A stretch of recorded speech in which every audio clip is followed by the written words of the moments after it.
Hey everybody, welcome to this week's edition of a double feature where Derek and I are wearing the same exact clothes from last week. How about that? Okay, again, I can... Anyways. Oh, he took the tie off. There we go.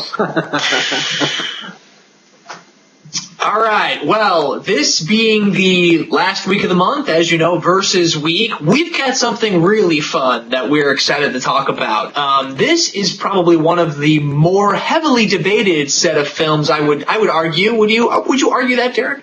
Yeah, it's up there. I would say that there is quite a healthy debate online about these two films. So, if you haven't already guessed, we're going to do Willy Wonka and the Chocolate Factory versus Charlie and the Chocolate Factory. And if you haven't had a chance to see our reviews yet, click on the link below and you'll see those posted there. But let's get to the juicy stuff. Derek, now I know you're a Tim Burton fan. Yeah. Okay, I know this about you. Yeah. So I know you love the style and you know, you love his visual storytelling techniques. He's very gifted at that. Yep. But let's take all that away first. Let's take all that away for a second. All right. Okay? We're just going to go strictly on the two Charlies, the two Willy Wonkas, and just the spine of the story. Nothing else. Mm-hmm. Which film do you think will stand the test of time longer?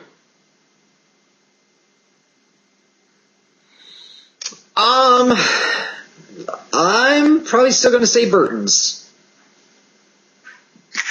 And I'm right there with you. My wife loves the classic. She loves the Willy Wonka, but I was trying to explain to her, and I don't know if I got this across to her, but the reason I feel that way is because I feel like Burton's interpretation of the story is more fitting for the kind of story it is. This story is not a musical. It's not. I mean, yes, the songs are very catchy, and every time we watch it, I'm humming them the next morning in the shower. You know, they're very catchy. Sure. I love the Candyman song, you know. They're all good songs. I like it better when Sammy Davis Jr. sings when you it. That's true. That's true. But regardless of that, I really feel like just the way that story was put together in Burton's version is just a more appropriate telling of the story, because it is a creepier story. I mean, it's this man who's very mysterious, very out there. I don't know. I just thought it was more fitting. The tone and the themes of the story, Burton's version would stand up. But why did you pick Burton's? Because I think it did a better job explaining the characters that needs to be explained. By the end of the old Gene Wilder's version, Gene Wilder's Willy Wonka just comes out as psychotic, and he's weird, and there's no explanation why he's weird.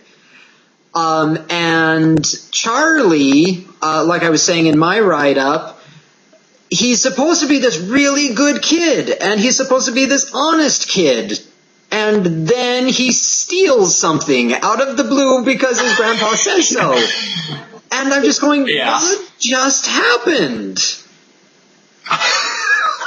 That doesn't make any sense for who this character is. He's supposed to be the good boy, and we're all supposed to root for him, and now he's stealing stuff. And it's not like anything. No. He's stealing like crunk juice. So it's true. He just wants to get soused with grandpa. And and I'm like, what? I don't know what to do with that. So with the other one, Charlie stays the good kid. He's the good kid throughout. That's true, yeah. He's the heart of the story. And you know what? I never had to question the fact that he was a good kid. And in the first one, I never questioned the fact that he was a good kid. He shows that in his conversation. It shows in his demeanor. It shows in his interaction with the other kids. And then he steals something, and I'm just going, what in the world is going on?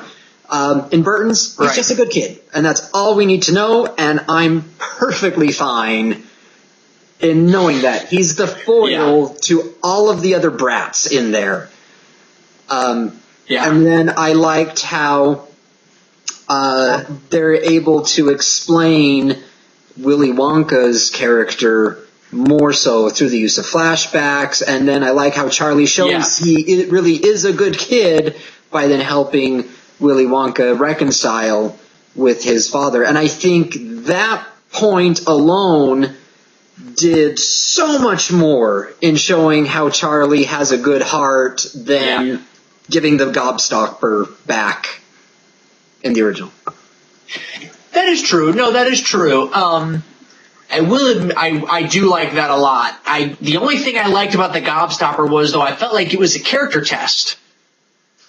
You know, and I mean, I guess there is that one scene where Mike TV's like, does anyone else think that all this is so pointless and has no meaning? And Charlie's like, you know, well, that's candy. Candy doesn't have to have a point. It doesn't have to have a reason. It just is.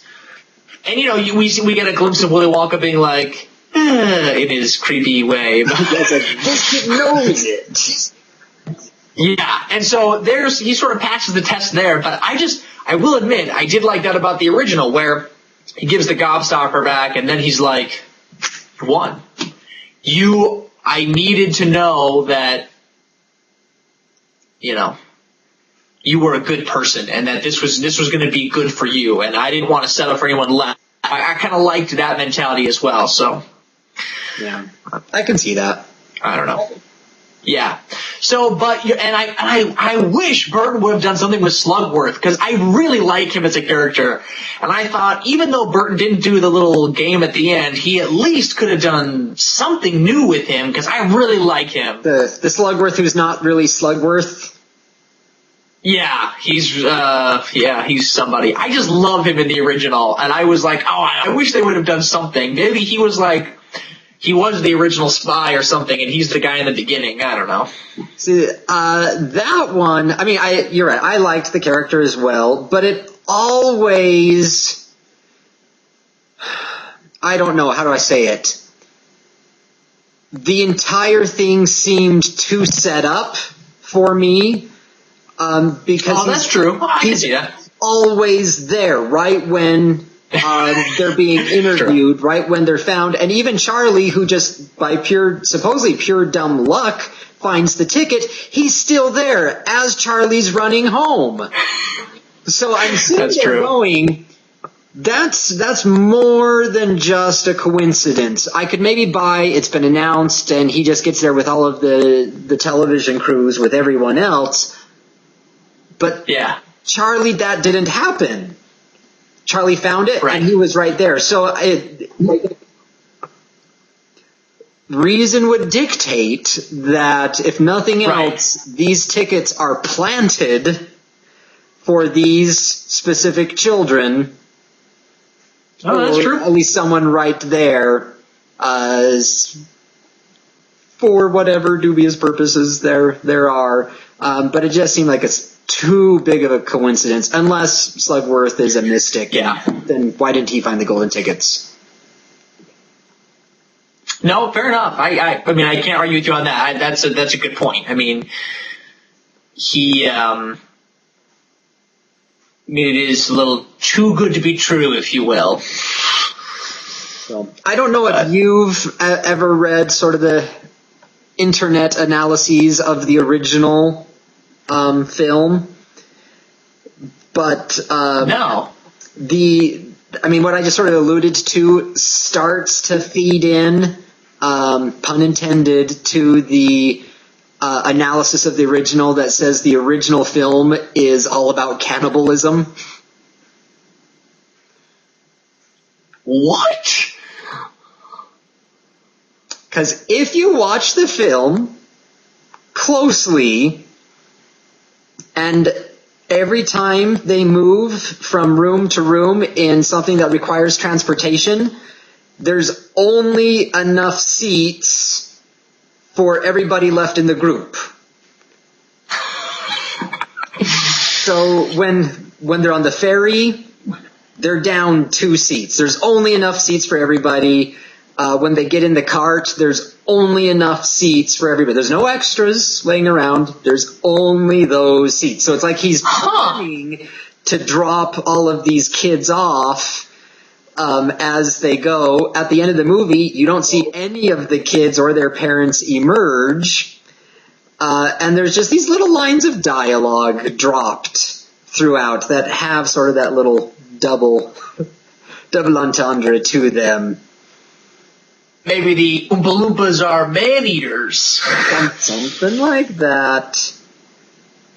Interesting. Okay, I've never read anything like that, but that's interesting. Okay, so if I can, I'll go and find one of those, and I'll put a link down in the notes section below, so everybody can read about how the original Willy Wonka is all about cannibalism. And that's maybe why Burton, at the very end of his, made sure to show all of the kids coming out. Show the kids. And honestly, it was a few minutes, but I loved it. Loved it. Yeah. I did, though, find it interesting that the first one is entitled Willy Wonka, and it's really all about Charlie.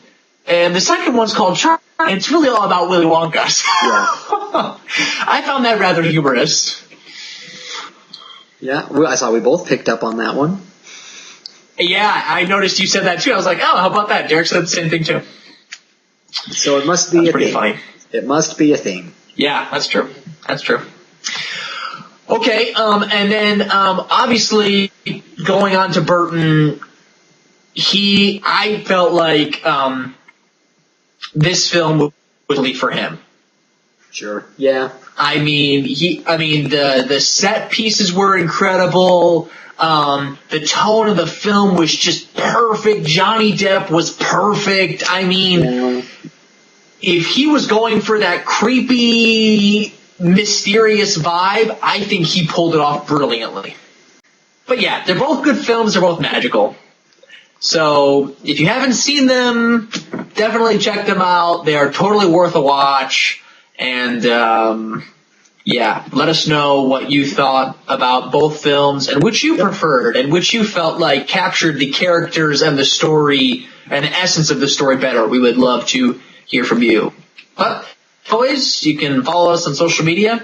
And until next week, watch good movies.